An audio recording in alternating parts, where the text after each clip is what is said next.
মানুষ যখন এই সংসারে প্রবেশ করে অর্থাৎ জন্মগ্রহণ করে তখন নিশ্চিন্তে থাকে, আনন্দে থাকে। কিন্তু যেইমাত্র তার মধ্যে বোধশক্তি আসে তখন সে চিন্তা করতে শুরু করে। চিন্তা ভবিষ্যতের, সেই সমস্ত বিষয় নিয়ে চিন্তা করে যা ওর হাতে নেই। তারপর বড় হয়, বিবাহ সম্পন্ন হয়, গৃহস্থ জীবন যাপন করে, তারপর আবার চিন্তায় মগ্ন হয়ে যায়। ভাবে এই যে আমার পরিবার, আমি কি ঠিকমতো তার খেয়াল রাখতে পারছি? কাল যখন আমি এই সংসার থেকে চলে যাব তখন আমার এই পরিবারের দেখাশোনা কি করবে? শেষ পর্যন্ত এই পরিবার তো আমারই উত্তরদায়িত্ব। যাক, আপনাকে একটা প্রশ্ন করি। এই সংসারে আসার পূর্বে আপনি কি এই প্রশ্ন করেছিলেন, এটা ভেবেছিলেন যে আমাকে ছাড়া এই সংসার কিভাবে চলবে? করেননি, তাই তো? তাই আপনার এটা নিয়ে দুশ্চিন্তা করার প্রয়োজন নেই যে আপনি যখন এই সংসার ত্যাগ করে চলে যাবেন তখন কি হবে। আপনি যখন ছিলেন না তখনও এই সংসার চলছিল, আপনি যখন এই সংসার ত্যাগ করবেন তখনও এই সংসার চলতে থাকবে। যদি কোনো বিষয়ের প্রভাব থাকে তা হলো আপনার আজকের তথা বর্তমানের কর্ম, অর্থাৎ আজ আপনি কি করছেন, কার জন্য মঙ্গল করছেন, কাকে প্রেরণা দিচ্ছেন, কাকে সাহায্য করছেন, কোন উদাহরণ প্রস্তুত করছেন। আপনি এই সংসারে যে ছবি অঙ্কন করবেন সংসার সেটাই মনে রাখবে। তাহলে শুধু সৎকর্ম করুন, মঙ্গল করতে থাকুন, আর আমার সাথে ভালোবেসে বলুন রাধা রাধা। আমরা চাই বা না চাই, আমরা সবসময় নয় কোনো না কোনো লক্ষ্যের দিকে এগিয়ে চলেছি বা কোনো না কোনো যুদ্ধ করেই চলেছি। যেমন যে যুদ্ধ মনের মধ্যে চলছে সেগুলো হলো অন্তর্মনের যুদ্ধ, যেমন পরিবার প্রতিপালনের যুদ্ধ, কর্তব্য পালনের যুদ্ধ, কোনো প্রিয়জনকে না হারানোর যুদ্ধ। এসব যুদ্ধ মনের মধ্যে চলে এবং সেদিক থেকে দেখতে গেলে আমরা হলাম এই সংসারের সব থেকে বড় যোদ্ধা, তাই না? কিন্তু এই সব যুদ্ধে যদি আপনি জয়ী হতে চান তাহলে তিনটি বিষয় আপনাকে মাথায় রাখতে হবে। প্রথম হলো, সেই ব্যক্তি যিনি এই যুদ্ধে পরাজিত হয়েছেন তাকে নিজের থেকে দূরে করে দেবেন না, বরং আপনি তার কাছে যান, তার সাথে কথা বলুন, কথাবার্তা চালান, আলোচনা করুন, তার থেকে পরামর্শ নিন এবং বুঝতে চেষ্টা করুন উনি কি ভুল করেছিলেন এবং সেই ভুল নিজের জীবনে করবেন না। দ্বিতীয়, সেই ব্যক্তি যিনি এই যুদ্ধে জয়লাভ করেছেন তার অভিজ্ঞতা থেকে শিখুন। তিনি কি কি পদক্ষেপ নিয়েছেন, কিভাবে তিনি প্রারব্ধের গতিপথ বদলে দিয়েছেন, কোথায় বুদ্ধি প্রয়োগ করেছেন আর কোথায় বল প্রয়োগ করেছেন, এই সব কিছু তার থেকে শিখুন। এবং তৃতীয়, আপনার নিজের বিবেক, তার কোনটা উচিত বোধ হচ্ছে, কোনটা অনুচিত বোধ হচ্ছে সেটা বুঝে নিন। যদি এই তিনটি বিষয় আপনি বুঝতে পারেন তাহলে ধরে নিন যে আপনি সাফল্যের পথে অগ্রসর হয়ে চলেছেন। আসুন আমার সাথে ভালোবেসে বলুন রাধা রাধা। মানুষের জীবন হলো তার যাত্রা এবং প্রত্যেকের জীবনযাত্রার লক্ষ্য হলো আলাদা। এবার মনের মধ্যে এই প্রশ্ন জাগতেই পারে যে এই জীবনের লক্ষ্যটা গুরুত্বপূর্ণ নাকি যাত্রাটা, এবং এই ভাবনায় আমরা কোথাও না কোথাও সব থেকে গুরুত্বপূর্ণ বিষয়ে ভুলে যাই যে সব থেকে গুরুত্বপূর্ণ ব্যক্তিত্ব হলো আমাদের সাথী, আমাদের সহযাত্রী, যার সাথে আমরা এই যাত্রাপথ সুনিশ্চিত করি। এটা খুব গুরুত্বপূর্ণ। আপনি নিজেই দেখুন, মেঘ থেকে বৃষ্টি ঝরে পড়ে, তার লক্ষ্য হলো ধরিত্রী, তার যাত্রাপথ হলো সেই বায়ুমণ্ডল। কিন্তু ও কোন সাথী নির্বাচন করছে তার উপর কত কিছু নির্ভর করে। যদি সাথী হিসেবে ঝিনুককে খুঁজে পায় আর ওই ঝিনুকের ওপরে গিয়ে পড়ে তাহলে মুক্তয়ে পরিণত হয়। তখন লক্ষ্য কি হয়ে থাকে? ঈশ্বরের আভূষণ। সেখানেই যদি এই জলের ফোঁটা কোনো সাপের সঙ্গ পায়, কোনো সাপের মুখে গিয়ে পড়ে, তাহলে তা পরিণত হয় বিষে। আর তখন লক্ষ্য কি হয়? কারোর প্রাণ হরণ করা। এই উদাহরণ স্থির করে যে আমাদের জীবনে সাথীর নির্বাচন হলো অত্যন্ত আবশ্যক এবং অত্যন্ত গুরুত্বপূর্ণ বিষয়। কারণ সাথীর প্রভাব শুধু যে আপনার পথে পড়বে তা নয়, আপনার লক্ষ্যের উপরও পড়বে। কখনো কখনো কেউ আপনার লক্ষ্য বদলে দেবে, কখনো উচিতভাবে, কখনো অনুচিতভাবে। সেটা আপনার নির্বাচনের উপর নির্ভর করছে। তাহলে একজন শ্রেষ্ঠ সাথী নির্বাচন করুন আর আমার সাথে ভালোবেসে বলুন, রাধা রাধা। মানুষ বর্তমানে নিজের জীবন অতিবাহিত করেন, কিন্তু তার জীবনে অতীতকাল এবং ভবিষ্যৎকাল এই দুটোরই সমান গুরুত্ব রয়েছে। অতীতকাল অতিবাহিত হয়ে গেছে এবং সেটা জীবিত থাকে আমাদের স্মৃতি হিসেবে, এবং ভবিষ্যৎ হলো সেটাই যেটা আমরা শুধুমাত্র কল্পনাই করতে পারি। এবার অতীতের কিছু স্মৃতি এমন থাকে যা আমাদের কাছে আনন্দময় হয় না, তা কটু হয়, দুঃখজনক হয়, যন্ত্রণাদায়ক হয়। আমরা যা কিছুই করি তা বদলে ফেলতে পারবো না, কিন্তু ভবিষ্যৎকাল সেটা আমরা রচনা অবশ্যই করতে পারি, যদি আজ আমরা শ্রেষ্ঠ কর্ম করি। যদি আজকের এই দিনটা আমরা আনন্দের সাথে অতিবাহিত করি, সুখের সাথে অতিবাহিত করি, এক একটা মুহূর্ত আমরা আনন্দ এবং ভালোবাসার সাথে অতিবাহিত করি, আপনার আজকের এই কর্ম আপনার ভবিষ্যৎ নির্ধারণ করবে। আজ আপনি যেভাবে জীবন কাটাবেন তা ভবিষ্যতে গিয়ে অতীতকালে পরিণত হবে, আর তখন আপনি এমন স্মৃতি খুঁজে পাবেন যেখানে আপনি প্রত্যেকটি মুহূর্ত প্রেম এবং আনন্দের সাথে অতিবাহিত করেছেন, এবং সেই স্মৃতি মধুর হবে। তাহলে আজ শ্রেষ্ঠ এবং উচিত কর্ম করুন।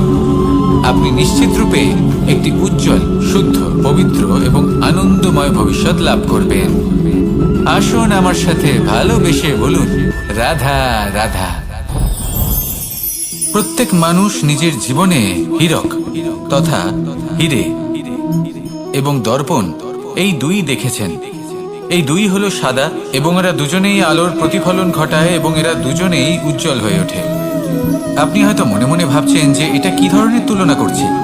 একটা হিরে তো রত্ন, তার মূল্য দর্পণের থেকে অনেক গুণ বেশি, কিন্তু হিরে থাকাতে দর্পণের মূল্য কিন্তু কোনো অংশে কমে যায় না, তাই না?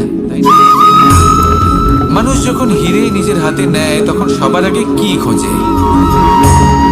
দর্পণ, যাতে তার মধ্যে দিয়ে দেখে সে বুঝতে পারে যে সেই হিরে আদৌ তার শোভাবর্ধন করছে কিনা, তাকে ভালো দেখাচ্ছে কিনা, প্রসাধনের জন্য সেটা ব্যবহার করা ঠিক হবে কিনা।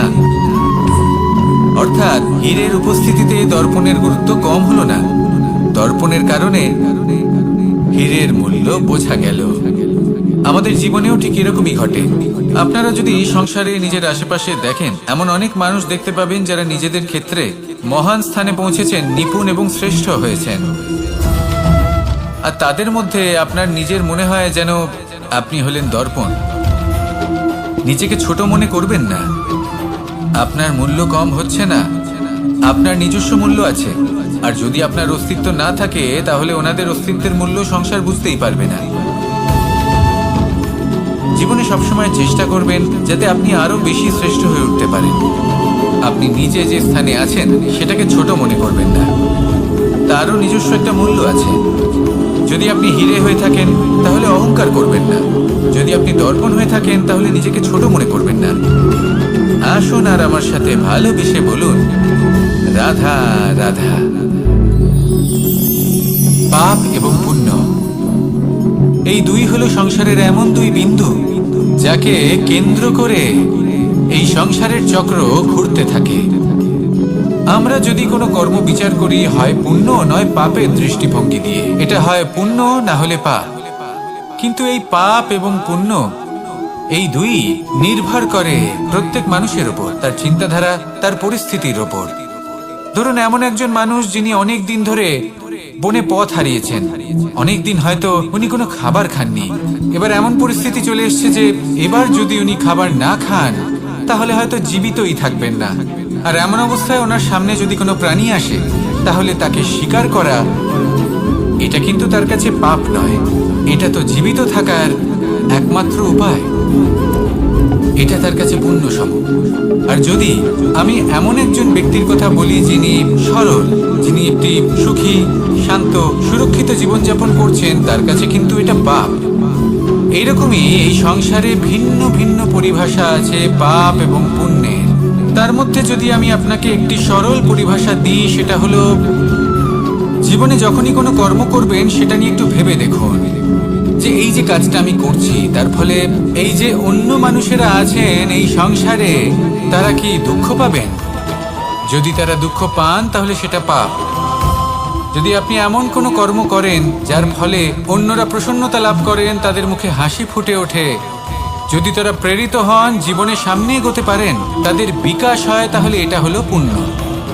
তাই জীবনে সবসময় পুণ্য করতে থাকুন আর আমার সাথে ভালোবেসে বলুন রাধা রাধা। তালা অনেক পুরনো একটা আবিষ্কার। যবে থেকে এই সংসারে বহুমূল্য বস্তু নির্মিত হয়েছে তবে থেকেই এই তালা নির্মাণ হয়েছে, তবে থেকে এর ব্যবহার করা হয়েছে, যাতে উচিত সময় এলে পরে আমরা আমাদের বহুমূল্য জিনিসগুলো সুরক্ষিত রাখতে পারি এবং সময় এলে পরে বের করে সেগুলি ব্যবহার করতে পারি। এবার একটা গুরুত্বপূর্ণ তথ্য আছে যেটা জানা অত্যন্ত গুরুত্বপূর্ণ, এবং সেটা হলো যে একটা তালা নির্মাণের পূর্বে তা খোলার যন্ত্র অর্থাৎ তার চাবিটি নির্মাণ করা হয়, এবং এটাই জীবনের খুব বড় একটা শিক্ষা প্রদান করে যায়। আমাদের জীবনে যখনই কোনো সমস্যা আসে তখন ভয়ভীত হওয়ার কোনো দরকার নেই, কারণ এই প্রকৃতি, এই ঈশ্বর এই সমস্যার সমাধান তথা এর চাবি আগে থেকেই নির্মাণ করে রেখে দিয়েছেন। শুধু দরকার হলো সেই সমস্যার ঊর্ধ্বে উঠে সেই সমাধান খুঁজে বের করা। মানুষ অনেক সময় সমস্যা দেখে ভীত হয়ে পড়েন, চিন্তিত হয়ে পড়েন, নিজের বিবেক হারিয়ে ফেলেন। আপনার শুধু এই মনকে শান্ত করা প্রয়োজন। এই শান্ত মনের সাথে এই সমস্যার নিবারণ খুঁজে নিতে হবে। তাই সমস্যা যতই তীব্র হোক না কেন, ভয় পাওয়ার কোনো প্রয়োজন নেই। পরম শান্ত মনে সমাধান খুঁজে বের করুন। আসুন আমার সাথে ভালোবেসে বলুন রাধা রাধা। এ হলো রামায়ণের সময়কালের কথা। সেতু নির্মাণ করার কাজ চলছিল। সমস্ত বানর সেনা এই কাজে নিযুক্ত হয়েছিলেন। বড় বড় পাথর তুলে নিয়ে এই বানর সেনা সমুদ্রে ফেলছিলেন। এই কাজ চলছিল। এমন সময় ছোট্ট একটা কাঠবিড়ালি এলো। ছোট ছোট মাটির ডেলা হাতে নিয়ে সাগরের কাছে যাচ্ছিল আর বড় বড় পাথরের পাশে রেখে দিচ্ছিল, যথাসম্ভব সেখানে রেখে আসছিল। সারা দিন ধরে সে এই পরিশ্রম করেই যাচ্ছিল। এবার শ্রীরাম তার এই কাজ দেখতে পেলেন। সেই ছোট্ট কাঠবিড়ালিটিকে নিজের হাতে তুলে নিলেন এবং অত্যন্ত ভালোবেসে তার পিঠে হাত বুলিয়ে দিলেন। কথায় আছে যে কাঠবিড়ালির পিঠে যে দাগ আছে সেই 3টি দাগ এসেছে শ্রীরামচন্দ্রের 3 আঙুলের থেকে। যে কাজ আপনি করছেন তাতে সমস্ত শক্তি প্রয়োগ করুন। যতটা আপনার সামর্থ্য রয়েছে, যতটা আপনার প্রতিভা রয়েছে, সম্পূর্ণভাবে উৎসর্গ করে দিন। ঠিক এমন ভাবে কর্ম করুন। সেই কাঠবিড়ালি কিন্তু তাই করেছিল। সেই জন্য শ্রীরামের সাথে সেও সেই কাহিনীতে অমর হয়ে গেছিল। সম্পূর্ণ শক্তি প্রয়োগ করুন, সম্পূর্ণ সামর্থ্যের সাথে কর্ম করুন, কারণ এটাই হলো শ্রেষ্ঠ পথ কোনো কর্ম করার। আসুন আমার সাথে ভালোবেসে বলুন রাধা রাধা। মানুষের জন্ম কখনো তার ভবিষ্যৎ নির্ধারণ করতে পারে না। হ্যাঁ, ওর জীবনযাত্রা অবশ্যই সুখময় হতে পারে। নির্ভর করে যে ও কোন পরিবারে জন্ম নিচ্ছে, তার পরিবার পরিজন কে হন, তার মাতা পিতা কে হন, তাকে কেমন শিক্ষা দেওয়া হয়েছে, কেমন ভাবে পালন করা হচ্ছে। সে কিন্তু কুপাত্রও হতে পারে, আবার সুপাত্রও হতে পারে। কিন্তু সে চলে যাওয়ার পর এই সংসার তাকে মনে রাখবে নাকি না, আর যদি মনেও রাখে তাহলে কিভাবে মনে রাখবে সেটা নির্ভর করছে তার কর্ম এবং তার নির্বাচনের উপর। ঠিক যেমন বর্ষার এই জলের ফোঁটা যখন মেঘ থেকে ঝরে পড়ে, তখন তার এই নির্বাচন হলো গুরুত্বপূর্ণ, কারণ তার নির্বাচন তার উপর নির্ভর করছে তার ভবিষ্যৎ কেমন হবে। ঝিনুকের মুখে পড়লে মুক্ত হয়ে ওঠে, সাপের মুখে পড়লে বিষ, আর যদি কোনো পাতায় পড়ে তাহলে শিশিরে পরিণত হয়। তাহলে কর্ম এবং নির্বাচন দুটি জীবনে গুরুত্বপূর্ণ। এদের বিষয়ে বিশেষ যত্ন নেবেন এবং আমার সাথে ভালোবেসে বলবেন রাধা রাধা। কখনো কখনো আমাদের জীবনে দুঃখ আসে এবং তার কারণ হলো সন্দেহ। মানুষ আমাদের উপর সন্দেহ করে, আমাদের কর্ম নিয়ে, আমাদের মানসিকতা নিয়ে, আমাদের কথা নিয়ে, আমাদের চরিত্র নিয়ে। কখনো কখনো আমরা শুভ উদ্দেশ্য নিয়ে কারোর মঙ্গল কামনা করি, তার জন্য কোনো ভালো কর্ম করি, এবং সেই ব্যক্তি আমাদের বন্ধুত্ব নিয়ে, আমাদের সম্পর্ক নিয়ে, আমাদের সততা নিয়ে প্রশ্ন করতে থাকে, আমাদের সন্দেহ করে। তখন আমাদের দুঃখ হয়, কিন্তু এটা হওয়া উচিত নয়। কারণ যখনই কোনো ব্যক্তি আপনাকে সন্দেহ করছে, তাতে আপনারই মূল্য বৃদ্ধি পাচ্ছে। এবার আপনি বলবেন, এ কি করে সম্ভব হতে পারে? একটা কথা বলুন, আপনি কখনো শুনেছেন যে কয়লার শুদ্ধতার পরিমাপ করা হচ্ছে? শোনেননি, কারণ এমনটা কখনো হয়ই না। শুদ্ধতার পরখ শুধুমাত্র সোনার ক্ষেত্রে করা হয়। শুধুই তার শুদ্ধতা নিয়ে সন্দেহ প্রকাশ করা হয়। এই সোনাকে পরখ করা হয়, আর যখন এই সোনা এই পরীক্ষায় উত্তীর্ণ হয়, তখন সেই সোনা কতটা মূল্যবান সেটা সংসার জানতে পারে। সেই রকমই এই সংসার আপনাকেও পরখ করবে।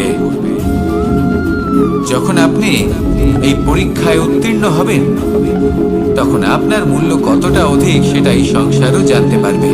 সেই জন্য যখনই কেউ আপনার উপর সন্দেহ করবে, দুঃখ পাবেন না। শুধু এই কথাটার খেয়াল রাখবেন, আপনি কি উচিত পথে চলেছেন, উচিত কর্ম করছেন। সকলের প্রতি আপনার মনে যেন সদ্ভাবনা থাকে, এবং হ্যাঁ, আপনি যেন আমার সাথে ভালোবেসে বলেন, রাধা রাধা। আমরা সবাই সূর্যকে সম্মান করি, ওনাকে শ্রদ্ধা করি, ওনাকে পুজো করি। এই সূর্য আমাদের শক্তি প্রদান করেন, প্রকাশ প্রদান করেন। কখনো কখনো উষ্ণতা এতটাই বাড়িয়ে তোলেন, এতটাই তপ্ত করে তোলেন, আমাদের একথা মনে হয় যে আমাদের এই শরীর জ্বলে যাচ্ছে। তখনও আমরা বিরোধিতা করি না, তাকে কটু কথা শোনাই না। আমরা সসম্মানে তা গ্রহণ করি। কেন কেন করি? কারণ আমরা জানি যে সন্ধেবেলা যখন সূর্যাস্ত হবে, তখন শুধুমাত্র অন্ধকার বাকি থাকবে। ঠিক কিছুটা এরকমই হয় আমাদের মাতা পিতাও, যিনি আমাদের জন্ম দেন, আমাদের ভরণ পোষণ করেন, আমাদের বড় করেন, আমাদের প্রেম প্রদান করেন। কখনো কখনো তাদের মুখ থেকে কটু কথা নিঃসৃত হয়, আমাদের দুঃখ হয়, কিন্তু তখন আমাদের এটা বোঝা উচিত, এগুলি নিঃসৃত হচ্ছে আমাদেরই মঙ্গলের জন্য। যেমন সূর্যদেব, উনিও উত্তাপ দিয়ে থাকেন আমাদেরই মঙ্গলের জন্য, যাতে ফসল পাকতে পারে, যাতে জল বাষ্প হয়ে মেঘ হতে পারে, বৃষ্টি হতে পারে, আর এই সংসারে নিরন্তর জলের প্রবাহ থাকে। আমাদের মাতা পিতা, তাদের কঠোর আচরণ, তাদের কঠোর অনুশাসনের পেছনে লুকিয়ে থাকে ওনাদের ভালোবাসা। আমাদের তা বুঝতে হবে, সসম্মানে ওনাদের গ্রহণ করতে হবে। কারণ ঠিক সূর্যাস্তের পরে যেমন চতুর্দিক অন্ধকারচ্ছন্ন হয়ে যায়, তেমনি আমাদের জীবন থেকে যখন আমাদের মাতা পিতা চলে যায়, তখন আমাদের জীবনেও শুধু এবং শুধুমাত্র অন্ধকারই ছেয়ে থাকে। সেই জন্য নিজের মাতা পিতাকে সম্মান করুন, ওনাদের ভালোবাসা প্রদান করুন। এই মন আর এই জীবন প্রসন্ন হয়ে বলবে, রাধা রাধা। শিশিরের বিন্দু পাতার ওপর পড়ে আর তার গায়ে লেগে থাকে। পাতা তাকে শুষে নিতে পারে না, আর শেষ পর্যন্ত সে ঝরে পড়ে যায়। অন্যদিকে রয়েছে মেঘ এবং চাতক। এদের মধ্যে অনেক দূরত্ব থাকে। মেঘ থাকে আকাশে আর চাতক থাকে ধরিত্রীতে। কিন্তু যখন এই মেঘ থেকে বৃষ্টি ঝরে পড়ে, এই চাতক কিন্তু সেই জলই পান করে, নয়তো সে তৃষ্ণার্ত থেকে যায়। এবার অন্যদিকে দেখলাম শিশির বিন্দু আর পাতার এই সম্পর্ক। এরা খুব কাছাকাছি থাকে, ঘনিষ্ঠও থাকে। অন্যদিকে রয়েছে মেঘ এবং চাতকের সম্পর্ক, যাদের মধ্যে অনেক দূরত্ব থাকা সত্ত্বেও তারা খুব ঘনিষ্ঠ, তাই না? এই সারমর্ম খুব সরল। এই নৈকট্য, এই দূরত্ব, তা আপনার সম্পর্কে প্রভাব কিছুতেই ফেলতে পারে না। এই নৈকট্য, এই দূরত্ব, এইসব হলো শুধুমাত্র মনের ব্যাপার। কখনো আপনি অনুভব করেছেন আপনি কারোর থেকে অনেক অনেক দূরে আছেন, অনেক দূরে আছেন, তাও সেই ব্যক্তির প্রতি আপনি টান অনুভব করেন। সেখানে আপনি কারোর সাথে প্রত্যেক দিন অতিবাহিত করেন, সমস্ত জীবন অতিবাহিত করেন, সব থেকে বেশি সময় তার সাথে অতিবাহিত করেন, তাও তার প্রতি সেই টান অনুভব করেন না। এই সংকেত হলো মনের দূরত্বের। তাহলে মনের এই দূরত্ব দূর করুন আর আমার সাথে ভালোবেসে বলুন, রাধা রাধা। এটা হলো সূচ, আর এটা হলো তলোয়ার। এবারে আপনারা বলুন, আপনাদের দৃষ্টিকোণ থেকে এই দুই বস্তুর মধ্যে কোনটা বেশি শক্তিশালী আর গুরুত্বপূর্ণ হতে পারে? আপনি বলবেন তলোয়ারই সবচেয়ে শক্তিশালী বা গুরুত্বপূর্ণ। আচ্ছা, মানলাম যে তলোয়ার বেশি ভারী হয়। তলোয়ার আপনাকে যুদ্ধে বিজয়ী করে, যুদ্ধে শত্রুর বিনাশ করে, কিন্তু তলোয়ার দিয়ে আপনি কখনো আপনার বস্ত্র সেলাই করতে পারবেন না। যদি আপনার পায়ে কাঁটা ফুটে যায়, তা আপনি তলোয়ার দিয়ে বের করতে পারবেন না। আপনাকে সূচের ব্যবহার করতেই হবে। এবারে বলুন, তলোয়ার পেয়ে যাওয়ার পরে এইভাবে সূচকে হারিয়ে ফেলা কি ঠিক হবে?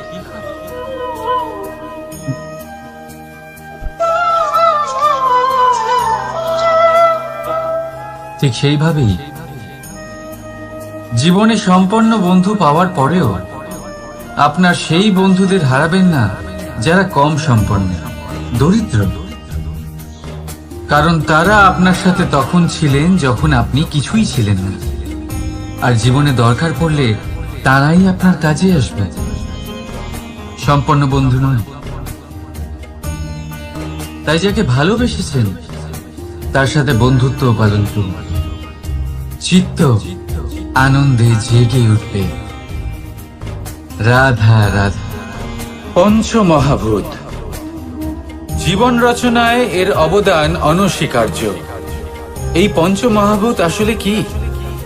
জল, বায়ু, অগ্নি, মাটি আর আকাশ। এবার শুধুমাত্র জীবন রচনায় এর অবদান আছে তা নয়, শুধু শরীর রচনাতে এর যোগদান আছে তা নয়, বরং এরা হলো আমাদের জীবনের সব থেকে বড় শিক্ষক। এবার আপনারা সকলে চমকে যাবেন, হয়তো আপনারা এই দৃষ্টিভঙ্গি দিয়ে কখনো দেখেননি। আমি আজ আপনাদের বোঝাবো। এদের মধ্যে সব থেকে বড় তত্ত্ব জল। এ আমাদের কি শেখাচ্ছে? এই জল, এর নামই হলো জল, কিন্তু এ কখনোই আমাদের জ্বালায় না, আমাদের জ্বলনের কারণ হয় না। তাহলে কি করে? আমাদের তৃষ্ণা মেটায়, আমাদের শীতলতা প্রদান করে, জীবন দান করে। এর দ্বারা আমরা কি শিক্ষা লাভ করি? যে আপনার উৎপত্তি যেখান থেকেই হোক না কেন, আপনি যেখানেই জন্মগ্রহণ করুন না কেন, আপনার কর্ম সর্বদা শ্রেষ্ঠ হওয়া উচিত। আপনি জলকে যে কোনো পাত্রে রাখুন না কেন, সে সেই অনুসারেই নিজের আকার ধারণ করে নেয়। এর দ্বারা আমরা কি শিক্ষা পাই? এই শিক্ষাই পাই যে যে কোনো পরিস্থিতিতেই নিজেদের মানিয়ে নিতে হবে, নিজেকে সেরকম করে নিতে হবে। যে দেশেই থাকি না কেন, যে স্থানেই থাকি না কেন, যে পরিস্থিতিতেই থাকি না কেন, যে ব্যক্তির সাথেই থাকি না কেন, আমাদের সুখময় হয়ে জীবন অতিবাহিত করা উচিত। দেখুন, আমাদের কত বড় একটা শিক্ষা দিল এই জল, যা আমরা কোনোদিন দেখতেই পাইনি। নিজেকে জলের মতোই করে তুলুন। সুখের ধারায় স্বাচ্ছন্দ্যে প্রবাহমান হতে থাকবেন আপনি। নিজের আকারকে ভেঙে ফেলুন, নিজের সীমা লঙ্ঘন করুন। আপনি অবশ্যই একদিন মহানুভবতা অনুভব করবেন। তাহলে আসুন আর আমার সাথে ভালোবেসে বলুন, রাধা রাধা।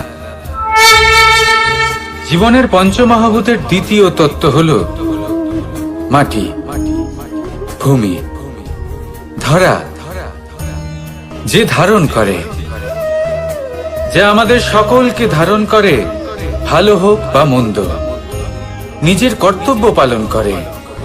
আর এটাই শিক্ষা আমাদের জন্য। আমাদেরকেও আমাদের সকল কর্তব্য পালন করতে হবে। তা সে আমাদের নিজেদের প্রতি হোক, আমাদের পরিবারের প্রতি হোক, সমাজের প্রতি হোক বা ঈশ্বরের প্রতি। এই শিক্ষা আমাদের মাটি দিয়ে থাকে। এ আমাদের পদতলে পিষ্ট হয়েও তার বদলে আমাদের বনস্পতি প্রদান করে। অগ্রসর হতে পদক্ষেপ নেওয়ার সময় আমরা পা দিয়েই ধরিত্রীকে পিছনে ঠেলি, কিন্তু এই মাটি আমাদের ঘৃণা করে না। সে আমাদের পরবর্তী পদক্ষেপের জন্য অপেক্ষা করে আর স্বাগত জানায়। আর হয়তো সেই জন্যই এই ধরাকে আমরা ধরিত্রী মাতা বলে থাকি। আর তাই এই পদবী, এই সম্মান, এই ভালোবাসা এর আকার বা এর ভারের জন্য একে প্রদান করা হয় না, প্রদান করা হয় এর স্বভাবের কারণে। আপনিও যদি ধরিত্রীর মতো হতে পারেন, যদি আপনিও নিজের সকল কর্তব্য পালন করেন, বিশ্বাসের সাথে তা স্বীকার করে নিতে পারেন, যদি অন্য কারোর সাফল্যেও আপনি প্রসন্ন হতে শিখতে পারেন, যদি আপনি একটু কষ্ট সহ্য করে অন্য কাউকে প্রসন্নতা প্রদান বা অন্য কাউকে সেবা করতে পারেন, তাহলে আপনিও মাটির মতোই মহান হয়ে উঠতে পারবেন। তাহলে আসুন আর আমার সাথে ভালোবেসে বলুন, রাধা রাধা। জীবনের পঞ্চমহাভূতের মধ্যে একটা তত্ত্ব হলো বায়ু। বায়ু যাকে কিনা দেখা যায় না, বরং তাকে কিন্তু আমরা অনুভব করতে পারি। আর একে সব থেকে বেশি অনুভব করতে পারি তখন যখন বায়ু কম থাকে। বায়ু যদি লুপ্ত হয়ে যায়, তাহলে তখনই আমরা বুঝতে পারি যে বায়ু তো নেই, এ তো সমস্যার ব্যাপার। এবার এই বায়ু দ্বারা আমরা কি শিক্ষা পাই? এই বায়ু আমাদের এই শিক্ষা দেয় যে আমাদের কখনোই অহংকার করা উচিত নয়। আমরা সকলেই কখনো না কখনো চাই যে আমাদের শ্রেষ্ঠতা, আমাদের যোগ্যতা, আমাদের মাহাত্ম্য এই সংসার বুঝতে পারুক। আর নিজের মাহাত্ম্য প্রমাণ করার জন্য শক্তি দেখানোর কোনো প্রয়োজন নেই। কারণ যখন কোনো ব্যক্তি, এই সমাজ, এই সংসার আপনাকে নিজের থেকে দূরে করে দেবে, আপনার থেকে দূরে চলে যাবে, তখন আপনার মাহাত্ম্য কি তার আভাস সে নিজে থেকেই অবশ্যই পেয়ে যাবে। আপনার কিছুই করার প্রয়োজন নেই। বায়ুর মতো হয়ে উঠুন, বায়ু যার কিনা কোনো ভার নেই। কিন্তু যখন সময় আসে, যখন সে তুফানের রূপ নেয়, তখন অত্যন্ত বড় বড় বিধ্বংসী কাজ সে করে ফেলে। আর তখন এর শক্তির কোনো তুলনাই হয় না। বায়ু যে নিজের সঞ্চালন দ্বারা পৃথিবীকে প্রাণ দেয়, নিজের পরিবহন দ্বারা এই মেঘ সৃষ্টি করে, এই ধরিত্রীর তৃষ্ণা নিবারণ করে। বায়ুর মতো যদি আপনি হয়ে উঠতে পারেন, তাহলে হালকা হয়ে যাবেন, ওপরে উঠতে পারবেন এই সংসার, এই ভৌতিকতা, এই মোহ মায়া থেকে। আর তখন আপনি বুঝতে পারবেন যে প্রেম কাকে বলে। তখন আপনি বুঝবেন যে দান করাই হলো জীবন। তাহলে আসুন আর আমার সাথে ভালোবেসে বলুন, রাধা রাধা। জীবনের পঞ্চমহাভূতের মধ্যে একটা তত্ত্ব হলো আকাশ। আকাশ যা কিনা নিরাকার, যার কোনো আকার নেই। আকাশ যা হলো অনন্ত। আর আমাদের সবসময় মনে হয় যে এই আকাশ আমাদের সাথে জড়িয়ে রয়েছে। কেন?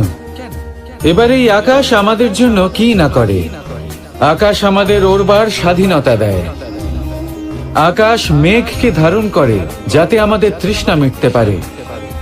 এই আকাশ সূর্য এবং চন্দ্রকে তার যথাস্থান দেয়, যাতে আমরা প্রকাশও পেতে পারি, আবার অন্ধকারও, যাতে আমাদের জীবনে সামঞ্জস্য বজায় থাকে। আকাশের থেকে অনেক কিছুই শেখার রয়েছে। যদি আমরাও আকাশের মতো হতে পারি, আমাদের আপনজনদের সেই স্বাধীনতা দিতে পারি যাতে তারা উঠতে পারেন, যাতে তারা নিজেদের স্বপ্ন পূরণ করতে পারেন, যার ফলে তারা নিজেরাই এই জীবনকে অনুভব করতে পারেন, নিজের পায়ে দাঁড়াতে পারেন, তাহলে ভাবুন আমাদের অস্তিত্ব কতটা বড় হয়ে যাবে। যদি আপনি আকাশের মতো হতে পারেন, তাহলে আপনিও আকাশের মতোই অনন্ত হয়ে উঠবেন। তাহলে আসুন আর আমার সাথে ভালোবেসে বলুন, রাধা রাধা। জীবনের পঞ্চমহাতত্ত্বের মধ্যে পঞ্চম তত্ত্ব অগ্নি। অগ্নি যা জ্বালাতে সাহায্য করে, কিন্তু তা উত্তাপও প্রদান করে। নিশ্চিত রূপে অগ্নি আমাদের জ্বালিয়ে দিতে পারে, কিন্তু আপনি কি কখনো এটা ভেবে দেখেছেন যে আগুন, তাকে নিজেকে কতটা জ্বলতে হয়, তাকে নিজেকে কতটা তাপ সহ্য করতে হয়, ও নিজে জ্বলে আমাদের উত্তাপ প্রদান করার জন্য। ও নিজে জলে আমাদের ঊর্জা দেবার জন্য, আমাদের আলো দেবার জন্য, অন্ধকারে পথ দেখানোর জন্য, শত্রুর সাথে মোকাবিলা করার জন্য আমাদের সাহায্য করে নিজে জ্বলে। যখন আমরা কোনো দেবতার জন্য যজ্ঞ করি, তখন দেবতার ভোজন গ্রহণ করার নিমিত্ত হয় এই অগ্নি। কত কিছু ওকে সহ্য করতে হয় আমাদের এত কিছু দেবার জন্য। আপনিও আগুনের মতো হয়ে উঠুন, নিজে কষ্ট সহ্য করুন অন্যকে সাহায্য করার জন্য, তাদের জীবন উদ্ধার করার জন্য, নিজের প্রিয়জনের জন্য, নিজের পরিবারের জন্য, নিজের মাতা পিতার জন্য, এই সমাজের জন্য। নিজে কষ্ট সহ্য করুন, প্রকাশের কেন্দ্রবিন্দু হয়ে উঠুন, আর সকলকে পথ প্রদর্শন করুন, সবাইকে পথ দেখান। যেদিন আপনি আগুনের মতো হয়ে উঠবেন, সেই দিন ঠিক যেমন অগ্নিকে পুজো করা হয়, আপনিও সেইভাবে পূজনীয় হয়ে উঠবেন। যেমন সকল শুভকর্মে, সকল যজ্ঞে, সকল পুজোতে অগ্নিকে স্মরণ করা হয়, সেইভাবেই সকল শুভকর্মে আপনাকেও স্মরণ করা হবে। আর যেদিন আপনি এরকম হয়ে উঠবেন, সেই দিন জীবনের বাস্তব মর্ম কি আপনি তা বুঝতে পারবেন। তাহলে আসুন আর আমার সাথে ভালোবেসে বলুন, রাধা রাধা। পঞ্চমহাতত্ত্ব, পঞ্চমহাভূত, এদের বিষয়ে আমি আপনাদের সবকিছুই বলে দিয়েছি। কেন? এরা আমাদের জীবনের সব থেকে বড় শিক্ষক। আর এদের থেকে আমরা কি শিক্ষা পাই? নিশ্চিত রূপে এই পঞ্চমহাতত্ত্ব আমাদের দেহের নির্মাণ করে, কিন্তু একটা ষষ্ঠ মহাতত্ত্ব রয়েছে, এমন এক তত্ত্ব যার না কোনো ভার আছে, না কোনো পরিমাণ আছে, কিন্তু তা হলো অত্যন্ত গুরুত্বপূর্ণ, ভাবনা। কেউ একে আত্মা বলে, কেউ একে বিবেক বলে, কেউ একে প্রাণ বলে, আর কেউ বলে চেতনা। এবার এই চেতনা যখন পঞ্চমহাতত্ত্বের সাথে জুড়ে যায়, এক হয়ে যায়, তখন মানুষের জীবনের নির্মাণ হয়। এবার আপনার দেহের নির্মাণ জন্ম থেকেই পঞ্চমহাতত্ত্ব করে দেয়, কিন্তু এই ভাবনা, এই চেতনা, একে আপনি নিজেই এগিয়ে নিয়ে যেতে পারেন। একে দিশা দেখাতে হবে, এর বিকাশ আপনাকেই করতে হবে। কিভাবে? তা আপনার উপর নির্ভর করছে। আপনি এর সদ্ব্যবহারও করতে পারেন, দুর্ব্যবহারও করতে পারেন। এমন এক দিশা দিতে পারেন, এমন সদ্ব্যবহার করতে পারেন যে আপনি নিজেই কোনোদিন ভগবত গীতার জ্ঞান দিলেন। এমন দুর্ব্যবহার করতে পারেন, এমন দিশাও দিতে পারেন যে আপনি হয়তো শকুনের মতোই মহাভারত রচনা করলেন। এই চয়ন আপনারই। শুধু এই চেতনার শুদ্ধতার দিকে বিশেষ নজর রাখতে হবে। যদি এই চেতনা শুদ্ধ হয়, তাহলে প্রেম থাকবে, আর যদি এই চেতনা অশুদ্ধ হয়, তাহলে বিদ্বেষ হবে। আর আমার মতে সুখ এবং শান্তি প্রেমের দ্বারাই লাভ হবে, বিদ্বেষ দ্বারা নয়। তাহলে আসুন আর আমার সাথে ভালোবেসে বলুন, রাধা রাধা।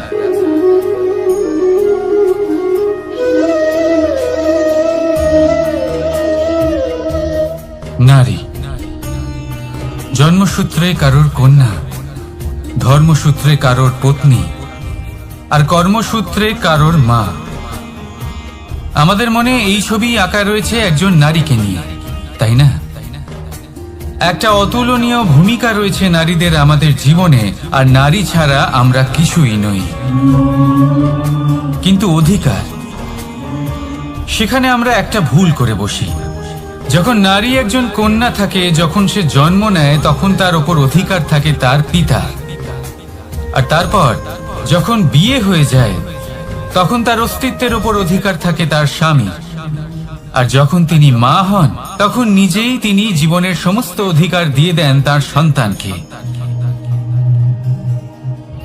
কিন্তু আমরা কি কখনো এটা ভেবেছি এই জীবন হলো তার নিজের? যে নারী সবার কল্যাণ করছেন, তার জীবনের অধিকারও তার কাছেই থাকা উচিত, তাই না? তার নিজের জীবনের সিদ্ধান্ত সে নিজেই নিতে পারেন, নিজেই নিজের ভাগ্যের রচয়িতা হতে পারেন। আর এর জন্য আমাদের নিজেদের পাল্টাতে হবে, দৃষ্টিভঙ্গি পাল্টাতে হবে। কারণ এই ধারণা সেটা আজ বা কালকের ব্যাপার নয়, এটা ঘটে চলেছে বহু বছর ধরে, আর চলতেই থাকবে যদি আমরা এটা না বদলাই। আর এটা তখনই সম্ভব হবে যখন আমরা নিজেদের মধ্যে পরিবর্তন আনব।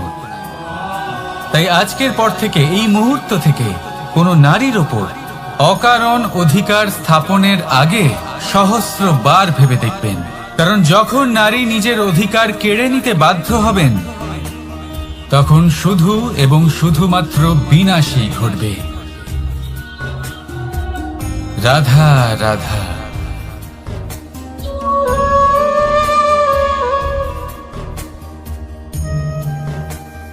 নারী,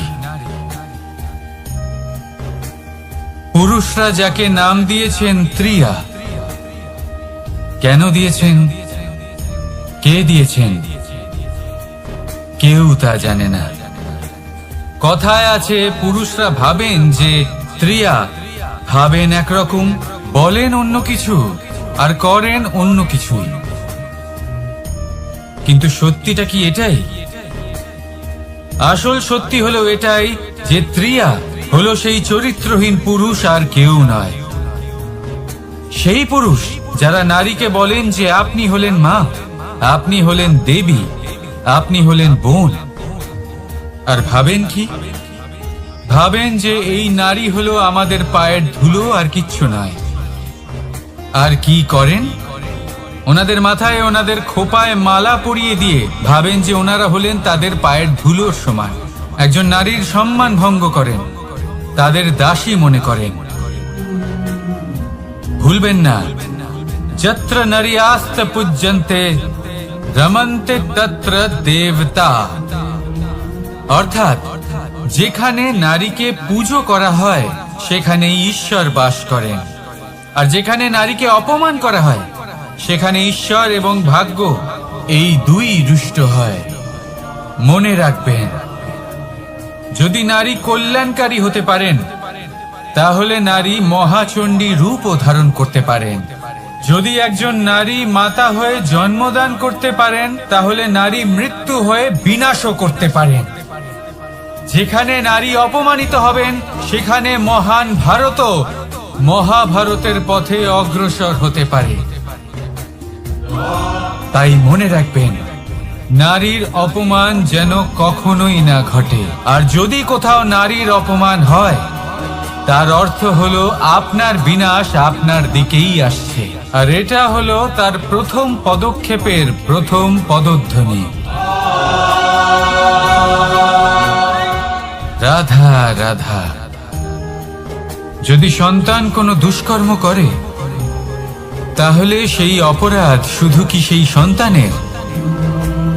না, যদি সন্তান দুষ্কর্ম করে তাহলে অপরাধী তার মাতা পিতাও, যারা পুত্র মোহর কারণে সেই অনুচিত কাজে তাকে বাধা দেননি। অপরাধী হলেন তার পিতামহ, যিনি নিজের কর্তব্যবোধের কারণে নিজের পরিবারের যত্ন নেননি, যিনি সন্তানকে কখনো শাস্তি দেননি। অপরাধী হলেন তার সেই গুরুও, যিনি নিজের শিষ্যের সেই দুষ্কর্ম দেখেও তাকে প্রতিহত করতে পারেননি। একজন হবু রাজার কর্তব্য হলো নিজের প্রজার কাছে সে যেন এক উদাহরণ প্রস্তুত করতে পারে, কিন্তু যদি এত অনুচিত উদাহরণ প্রস্তুত হয়ে থাকে তাহলে মা বাবার, বাড়ির বয়োজ্যেষ্ঠদের কর্তব্য হলো ওনারা যেন সেটা সেখানেই থামান, হয় ভালোবেসে নয়তো শাস্তি দিয়ে। যদি না থামানো হয় তাহলে মহাভারত অবশ্যম্ভাবী। অনেক ব্যক্তির মনে একটা প্রশ্ন জাগে আমাকে আর রাধাকে নিয়ে। বলেন যে না আমি আর রাধা একসাথে থাকি, না আমাদের বিয়ে হয়েছে, আমি এখানে দ্বারকাতে ও ওখানে বর্ষণাতে, তাও এত ভালোবাসা কি করে? এ কেমন সম্পর্ক? আমি তাদের একটা সহজ কথা বলতে চাই। আপনি কখনো আয়নার দিকে দেখেছেন? নিজের দুই চোখের দিকে তাকিয়ে জিজ্ঞাসা করুন, এই দুই চোখ একসাথে কেন বন্ধ হয়, একসাথে কেন খোলে, একসাথে কেন ঘুমোয়, একসাথে কেন কাঁদে? আজীবন কোনো এক মানুষের সাথে সম্পর্ক রাখা অবশ্যই সম্ভব, তাদের সাথে দেখা না করে। আমার আর রাধার ভালোবাসাও কিছুটা এরকমই, আর কিছুটা এরকমই হয় ভালোবাসা। দুই নয়নের মতো, যারা কখনোই মিলিত হবে না, কিন্তু চিরকালের জন্য একসাথে জুড়ে থাকবে। এই অনুভূতি নিঃস্বার্থ হয়, আর এই নিঃস্বার্থ ভালোবাসা আপনাকে আনন্দের পথে অগ্রসর করে। জীবনে সবসময় নিঃস্বার্থভাবে ভালোবাসুন, শুধুমাত্র আনন্দই পাবেন। তাহলে আসুন আমার সাথে নিঃস্বার্থভাবে ভালোবেসে বলুন, রাধা রাধা। মানুষ, কোন ব্যক্তির নির্মাণ হয় কিভাবে?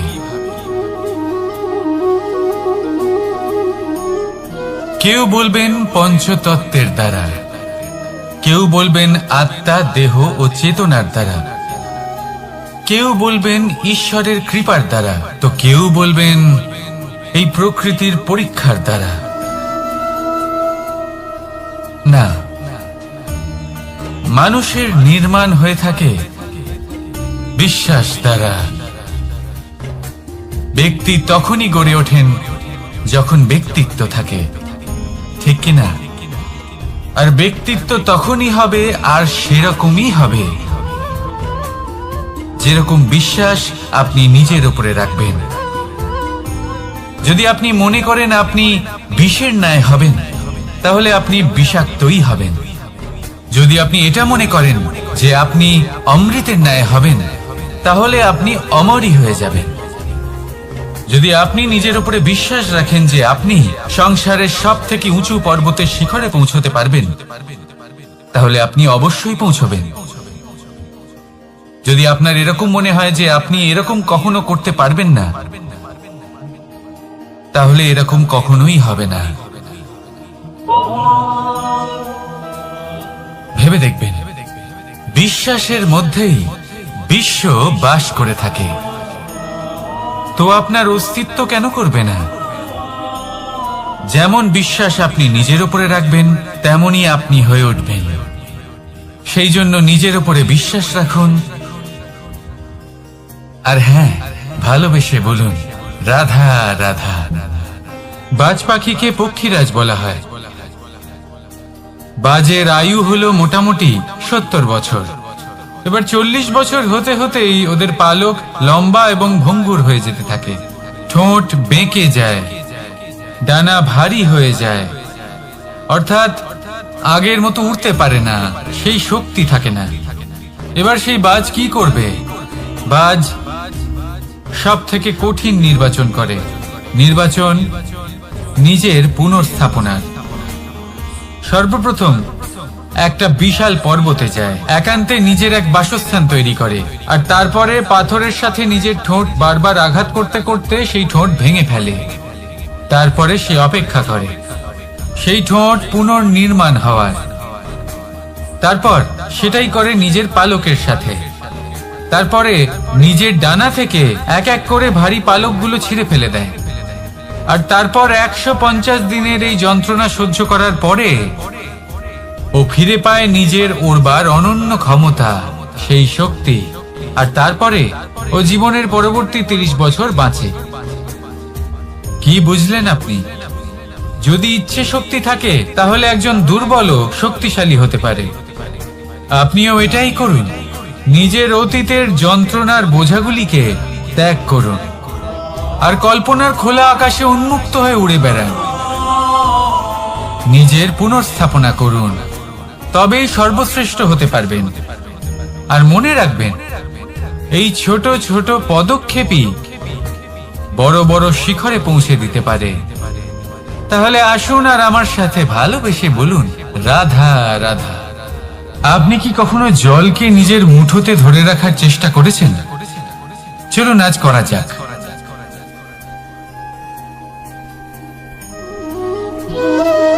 যদি আপনি নিজের মুঠো জোরে বন্ধ করেন, জল ধরে রাখতে পারবেন না। যদি আপনি তাকে এমনি বইতে দেন, তাহলে ও নিজের পথ নিজেই করে নেবে, আর আপনার হাতেও থেকে যাবে। আমাদের জীবনও হলো কিছুটা এরকম, জলের মতো। নিজের পথ নিজেই করে নেয় এই জীবন। প্রত্যেক সমস্যার সমাধান নিজেই করে নেয় এই জীবন।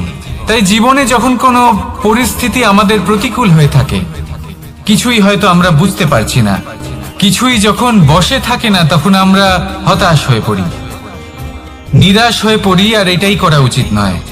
শান্ত মনে দেখতে হবে যে এই জীবনে আসলে কি ঘটে চলেছে। কষ্ট সবাই ভোগ করেন। কষ্ট পেলে কেউ রেগে যান, রেগে গিয়ে পরাক্রম দেখান। এটাই তো করা উচিত নয়। শান্ত মনে সেটাই করতে হবে যা জীবন আমাদের শেখাতে চাইছে। জীবন আমাদের সব শিখিয়ে দেবে, শুধু মনে রাখবেন কখন প্রয়াস করতে হবে আর কখন আমাদের প্রতীক্ষা করতে হবে, সেটা আগে আপনাকে বুঝতে হবে। তাহলে আসুন আমার সাথে ভালোবেসে বলুন, রাধা রাধা। বল, শক্তি, পরাক্রম এই সংসারের বিকাশের মূল। কিন্তু কখনো ভেবেছেন যে প্রকৃতি আমাদের এই বল, শক্তি, পরাক্রম কেন দিয়েছেন? যাতে আমরা জীবনে কারোর উদ্ধার করতে পারি, কাউকে সাহায্য করতে পারি, কারোর জন্য ভালো কিছু করতে পারি, কোনো গরিব অসহায় মানুষের জন্য কিছু করতে পারি। এই বল, এই শক্তির সদ্ব্যবহার করতে পারি। কখনো দেখেছেন এমন মানুষ যার কাছে অসীম শক্তি আছে, কিন্তু তার সাথেই অসম্ভব অহংকারও রয়েছে, যিনি নিজেকে সর্বশ্রেষ্ঠ বলে মনে করেন, খারাপ কাজও করেন। আপনি দেখবেন প্রকৃতি এবং মানুষ তাকে ভাঙতে সর্বদা চেষ্টা করেন। মনে রাখবেন, যতই সুবিশাল পর্বত হোক না কেন, তা যদি পথে পড়ে, তাকে ভেঙে পথ প্রশস্ত করা হয়। যদি আপনার কাছে বল থাকে, শক্তি থাকে, পরাক্রম থাকে, তাহলে তার সদ্ব্যবহার করুন, কাউকে সাহায্য করুন, কাউকে রক্ষা করুন। যদি আপনি আপনার শক্তির দুর্ব্যবহার করেন, তাহলে মনে রাখবেন আপনি নিজের বিনাশ নিজেই আমন্ত্রণ করছেন। এবার বল অর্জন করার পরে, শক্তি অর্জন করার পরে, আপনি নিজেকে বিনাশ করতে চান নাকি এই সংসারের উদ্ধার করতে চান?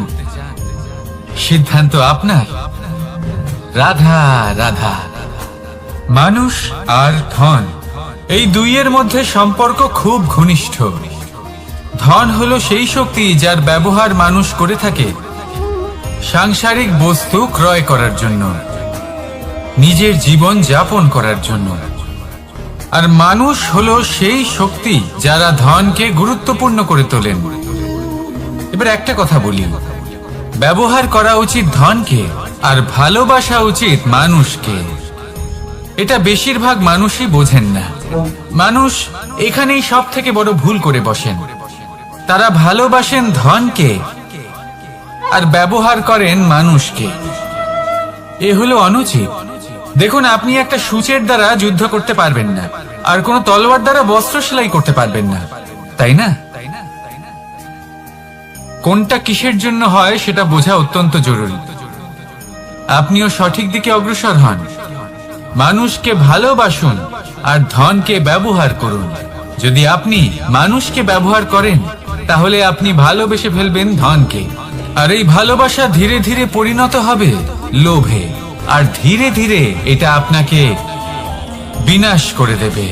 তাহলে সমস্ত মানুষকে ভালোবাসুন আর এইভাবে ভালোবেসে বলুন, রাধা রাধা। সাফল্য কে না চান? সাফল্য লাভ করার, শিখরে পৌঁছানোর আলাদাই একটা আনন্দ রয়েছে। আর আপনজনদেরও কে না চান? প্রত্যেক মানুষ চান যেন জীবনে তার কোনো আপনজন থাকে, যারা সবসময় তাদের সাথে থাকবে। কারণ আপনজনের সাথেই তো সাফল্যের আনন্দ সব থেকে বেশি পাওয়া যায়। কিন্তু আসলে কি হয়, অনেক সময় সাফল্যের খোঁজে সেই পথে চলতে চলতে আমরা আপনদের থেকে দূরে চলে যাই। না চাইতেও দূরে চলে যেতে হয়, ওনাদের সাথে সময় কাটাতে পারি না। আর আমরা ভুলে যাই যে সাফল্যের আসল আনন্দ আপনজনদের সাথেই পাওয়া যায়। সফল হওয়ার পরে আপনদের সাথে দেখা হলে তাদের চোখে আমাদের জন্য যে আবেগ থাকে, যে সম্মান, যে প্রেম থাকে, সেটাই হলো আসল পুরস্কার। আমরা সেই কথা ভুলে যাই এবং একা হয়ে পড়ি। বেশিরভাগ সময় এটাই হয়। বেশিরভাগ সময় সফল মানুষগুলি একা হয়ে যান। এবার আপনি কি চান? আপনি অসফল হয়ে দিনগুলি একাকিত্বে কাটাতে চান, নাকি সফল হয়ে আপনজনদের সাথে আনন্দে থাকতে চান? সেই সিদ্ধান্ত আপনার। সাফল্যের পেছনে ছুটুন, নিজেকে উজাড় করে দিন, কিন্তু আপনজনদের সঙ্গ ত্যাগ করবেন না। সেই আপনজন যারা আপনার সাফল্যের জন্য দায়ী, সেই আপনজন যিনি আপনার সাফল্যে আনন্দ পান, সুখ লাভ করেন, তাদের কখনো ত্যাগ করবেন না। আসুন আমার সাথে ভালোবেসে বলুন, রাধা রাধা। ভগবান আর ভক্ত যখন একাকার হয়ে যায়, যখন ভক্ত তার ভগবানের প্রতি এবং নিজের জীবনের উদ্দেশ্যের প্রতি সম্পূর্ণরূপে সমর্পিত হয়, তখন জন্ম নেয় ভক্তি। এই সংসারের সমস্ত আশা হয়তো আপনার সঙ্গ ত্যাগ করে দিতে পারে, তখনও ভক্তি সাথে থাকবে। ভক্ত আর ভগবান যখন একাকার হয়ে যায়, তাদের মধ্যে কোনো পার্থক্য থাকে না।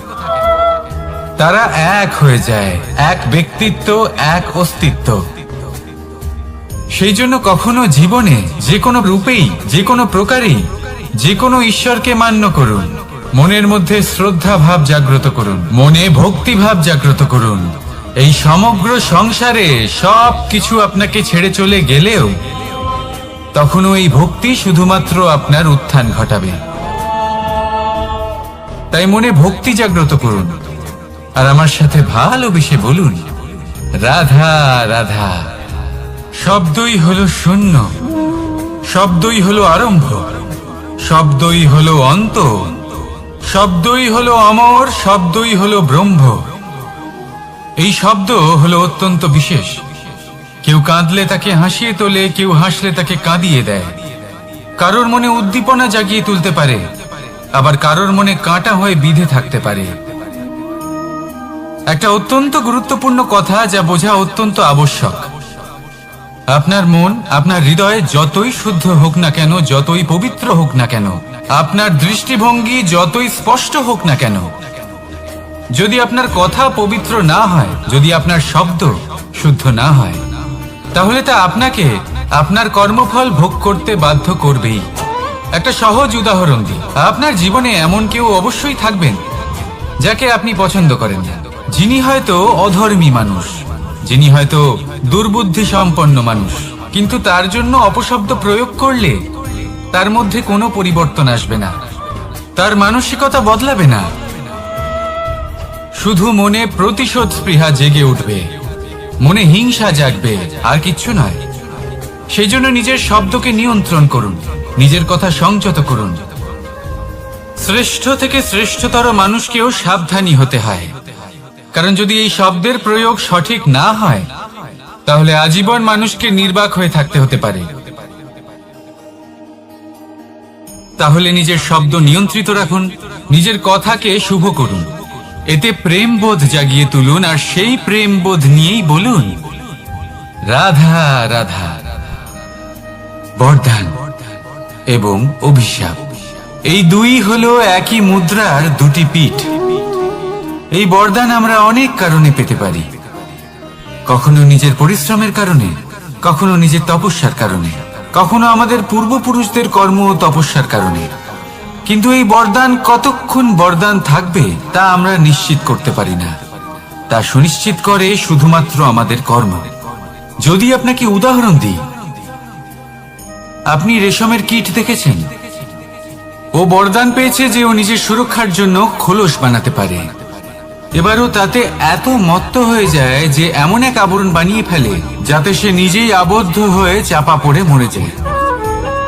এটার তাৎপর্য কি? তাৎপর্য খুবই সরল। গর্ব করা খুবই ভালো, কিন্তু অহংকার করা কখনোই উচিত নয়। যদি অহংকার মনের মধ্যে প্রবেশ করে, তাহলে এই বরদান অভিশাপে পরিণত হতে সময় লাগে না। আর যদি কর্মশ্রেষ্ঠ হয়, তাহলে অভিশাপ বরদানে পরিণত হয়। তাহলে আসুন শ্রেষ্ঠ কর্ম করুন আর আমার সাথে ভালোবেসে বলুন, রাধা রাধা।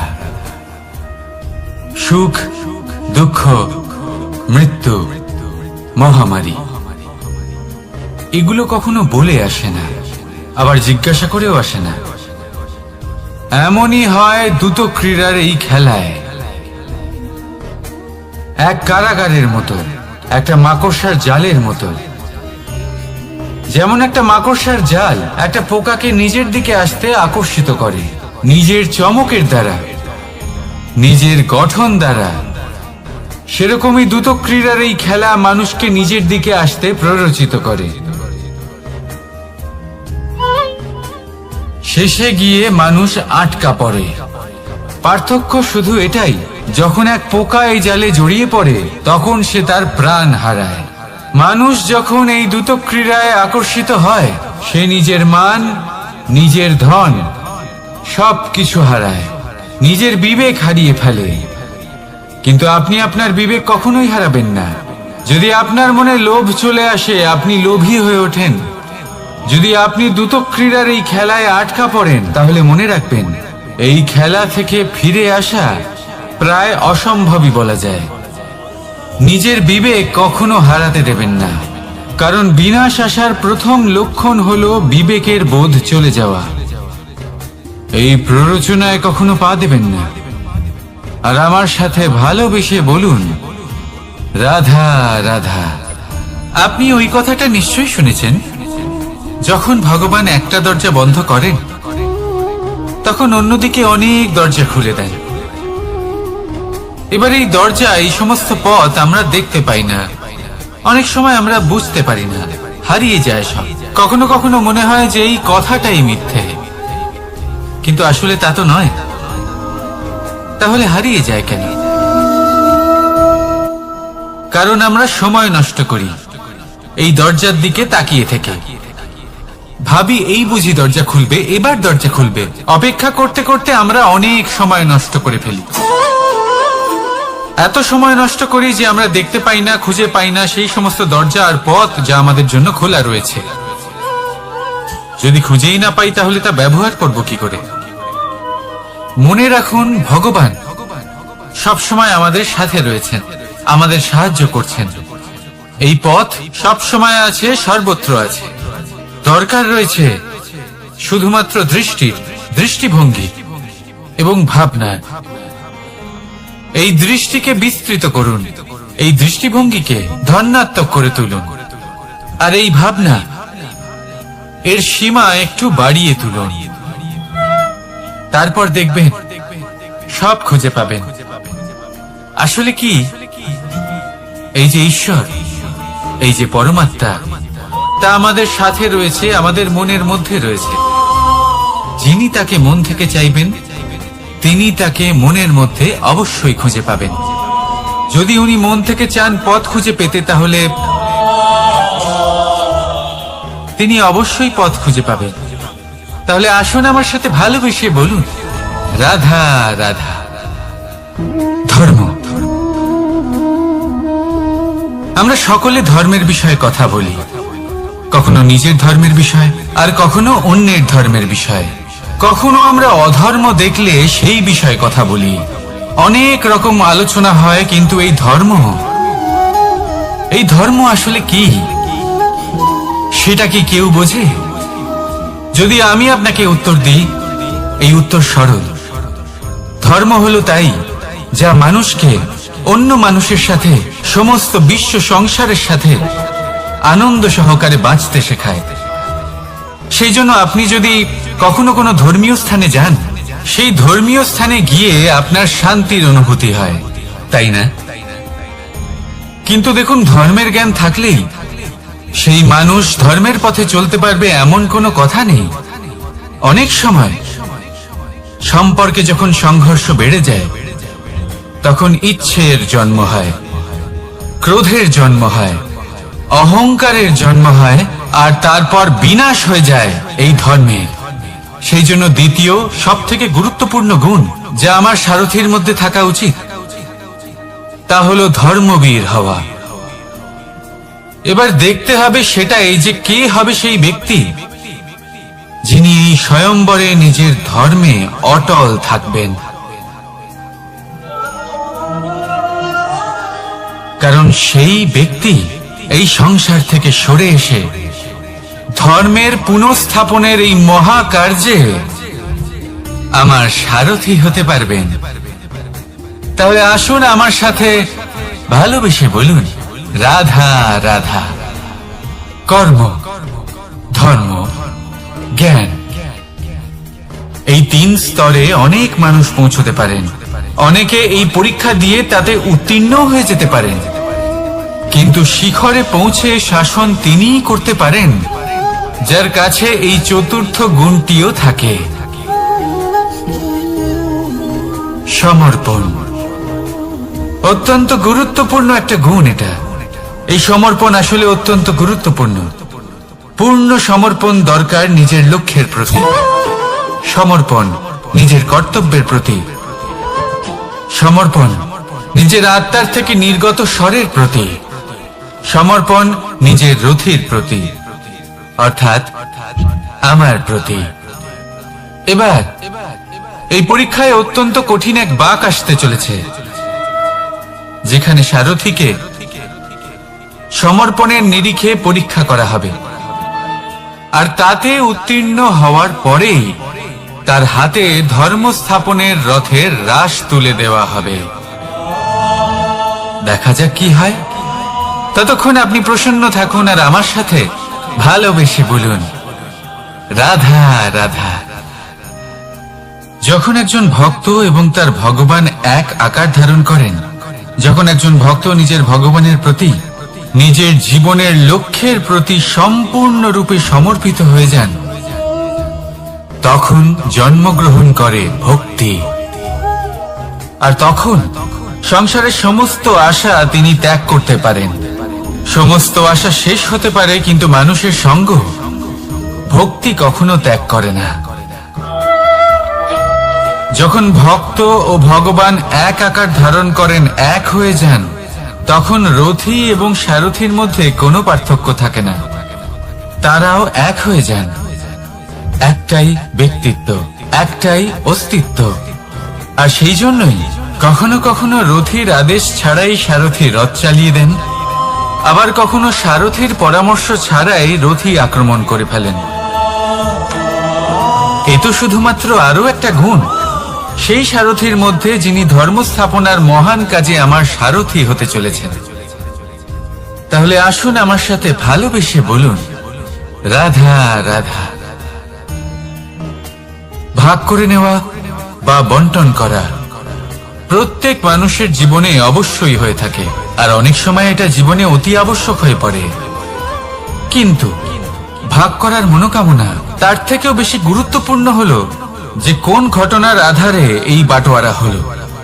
অনেক সময় এই বাটোয়ারা হলো শান্তির প্রতীক, আবার অনেক সময় এই বাটোয়ারা বিপ্লব ঘটাতে পারে, এমন এক বিপ্লব যা মহাযুদ্ধ ঘটিয়ে দিতে পারে। দেখুন, বাটোয়ারা সম্পত্তির হোক বা হোক ভিক্ষা, শিক্ষা কিন্তু একটাই। জীবনে অনেক সময় বাটোয়ারা দরকার হতে পারে, কিন্তু যতদূর সম্ভব তা এড়িয়ে চলুন, একসাথে মিলে এগিয়ে চলুন। কারণ দেখুন, এই যে বাটোয়ারা ভাগ করে দেয়, আর সেখানেই একতা আপনাকে অগ্রসর করে। তাহলে আপনিও এটাই করুন, একসাথে মিলে সামনে এগোন, আর আমার সাথে ভালোবেসে বলুন, রাধা রাধা। আত্মীয় স্বজন কারা হন? তারাই যারা সুখে দুঃখে পাশে থাকেন, তারা যারা বিপদের সময় আপনার পাশে এসে দাঁড়ান। এবার দেখুন, একটা প্রশ্ন করব আপনাদের, সব থেকে ঘনিষ্ঠ, আবশ্যক এবং গুরুত্বপূর্ণ আত্মীয় কারা, বিশেষ করে বিপদের সময়? কেউ বলবেন মাতা, কেউ বলবেন পিতা, কেউ বলবেন ভাই বোন, ইত্যাদি ইত্যাদি। এবার ভাবুন, আপনি বড় হয়ে গেছেন, আপনি বাড়ি থেকে দূরে চলে গেছেন, পেট ভরানোর জন্য আপনাকে প্রত্যেক দিন চেষ্টা করতে হয়। এমন সময় যদি আপনার জীবনে বিপদ এসে পড়ে, তাহলে কখন আপনার খবর ওনাদের কাছে পৌঁছবে? কতক্ষণে ওনারা সাহায্য করতে আসতে পারবেন?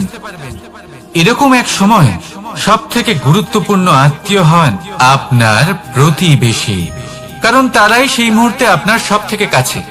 আপনি কখনো পরীক্ষা করে দেখবেন, আপনার তার সাথে লক্ষ মতভেদ থাকলেও প্রতিবেশীকে কষ্টের মধ্যে দেখে সবার আগে সাহায্য করতে তারাই এগিয়ে আসেন।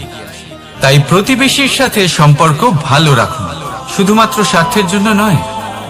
এটা হলো শান্তিরও আধার। যদি এই সম্পর্ক ভালো থাকে তাহলে না কথায় কথায় বিবাদ হবে, না মতান্তর। আর এই সুখী সম্পর্কের ছায়ায় মন প্রসন্ন হয়ে বলবে, রাধা রাধা। কখনো ভেবে দেখেছেন মানুষকেই এই সংসারে সর্বশ্রেষ্ঠ প্রাণী কেন বলা হয়? অন্য কোনো প্রাণীকে কেন নয়? শুধু কি এই জন্যই আমরা চিন্তা করতে পারি, আমাদের কাছে তীক্ষ্ণ বুদ্ধি রয়েছে, কোনো কিছু আবিষ্কার করতে পারি, সেই কারণেই? তা তো অন্য কোনো প্রাণীর কাছেও থাকতে পারে। এমন কিছু পশুও রয়েছে যাদের কাছে তীক্ষ্ণ বুদ্ধি আছে। তাহলে মানুষ কেন? কারণ মানুষের কাছে এমন কিছু রয়েছে যা অন্য প্রাণীর কাছে নেই। মানবতা। মানবতা যা সর্বপ্রথম এগিয়ে যেতে চাইলেও যদি পথে কেউ ধাক্কা খেয়ে পড়ে যায় তাকে আগলে রাখতেও জানে। মনে রাখবেন, আপনার সব থেকে বড় পরিচয় আপনার নাম, আপনার সম্পত্তি বা আপনার ধর্ম নয়। আপনার সব থেকে বড় পরিচয় হল আপনার মানবতা। তাহলে সময় এলে পরে নিজের মানবতার পরিচয় দিন। অন্য মানুষকে সাহায্য করুন, অন্য প্রাণীকে সাহায্য করুন। একা একা পথ চলা হলো পশুদের প্রবৃত্তি। মানুষ হলেন তিনি যিনি অন্যের জন্য প্রাণও দিতে পারেন। মানুষ হলেন তিনি যিনি অন্য মানুষের প্রাণ বাঁচান। সেই মানবতাকে জাগিয়ে তুলুন আর এই জীবন বাঁচতে শুরু করুন। আর হ্যাঁ, আমার সাথে ভালোবেসে বলুন, রাধা রাধা। এই সংসারে মাতা পিতা তার সন্তানকে সব থেকে বড় উপহার কি দিতে পারে? বৈভব, সুযোগ সুবিধা, বাড়ি, নাকি আশেপাশের পরিবেশ? এই সংসারে মাতা পিতা তার সন্তানকে সব থেকে বড় উপহার শিক্ষা দিতে পারেন, কিন্তু তার জন্য সময়ের প্রয়োজন হয়। এবার এই সময় অত্যন্ত অদ্ভুত। সময়ের ধারণা সবার রয়েছে। কখনো কখনো কিছু কঠিন সময় বরদানের মতো আমাদের সম্মুখে আসে। এরকম কোন সমস্যার কথা যদি আমি বলি, যেমন যুদ্ধ, মহামারী, মহা অসুখ, এরকম সময় আমাদের কাছে যথেষ্ট সময় থাকে। এই সময় আমরা চিন্তা করি, ভয়ভীত হই, কে জানে কত সম্পত্তির ক্ষয়ক্ষতি হবে। এবার এই সময় কিভাবে কাটিয়ে ওঠা যায়? অশুভ চিন্তা তার মনের মধ্যে বাসা বাঁধে। সে বুঝতে পারে না সে কি করবে। আমি বলবো, চিন্তা ত্যাগ করুন, এই ভয়কে ত্যাগ করুন। আর মনে রাখুন একটা গুরুত্বপূর্ণ কথা, যে ঈশ্বর আপনাকে বরদান দিয়েছেন যাতে আপনি নিজের কর্তব্য পূর্ণ করতে পারেন। কর্তব্য, নিজের পরিবারকে সময় দেওয়া, নিজের সন্তানকে শিক্ষা দেওয়া। তাদের সাথে বসুন, কথাবার্তা বলুন, আলোচনা করুন। কিছু কথা তারা বলবে, কিছু আপনি বলবেন, কিছু আপনি শিখবেন, কিছু তারা শিখবে। তাদের সাথে খেলা করুন, তাদের সাথে পূর্বপুরুষের গল্প করুন। এইসব করলে তাতে না শুধু তাদের ভবিষ্যৎ উজ্জ্বল হবে, বরং আপনিও সন্তুষ্টি পাবেন। ভয়ভীত হবেন না। আজ বর্তমানে আপনি কি করতে পারেন যাতে আপনার বর্তমান সঠিক হবে এবং ভবিষ্যৎ উজ্জ্বল হবে, তাতে একাগ্র হন। সবকিছু শুভ হবে। রাধা রাধা। দাদা আমাকে সব সময় জিজ্ঞাসা করেন যে, কানাই, তোমার এই মুখের হাসি, তোমার মুখে সব সময় কেন থাকে, কিভাবে থাকে? সামনে শত্রুপক্ষকে দেখেও ধৈর্য হারাও না। কেউ তোমার নিন্দে করলেও তার সাথে ঝগড়া করো না। কেউ তোমার বিষয় খারাপ ভাবলেও তাকে ঘৃণা করো না। কিভাবে আর কেন করো? আপনার মনেও নিশ্চয়ই এই প্রশ্ন আসে। এবারে বলি, এর উত্তর অত্যন্ত সরল। কখনো দেখেছেন গরু আর তার বাচ্চাকে কিভাবে সে তার মায়ের দুগ্ধ পান করে? সুখে থাকে, কারণ ও জানে যে যে ওর মা, এই দুগ্ধরূপী অমৃত ওকে খাওয়াতেই থাকবে। ও জানে যে এই সময় শুধু ওর জন্য, যাতে ও নিজের মায়ের এই দুগ্ধরূপী প্রসাদ গ্রহণ করতে পারে, আর সেই জন্য ও সুখে থাকে। সেইভাবেই এই জীবন হলো ভালোবাসা। এতই ছোট হলো এই জীবন যে ভালোবাসার জন্য কম পড়ে যায়। ঘৃণা করে কেন সময় নষ্ট করব? আমি এটাই করি, আপনিও এটাই করুন।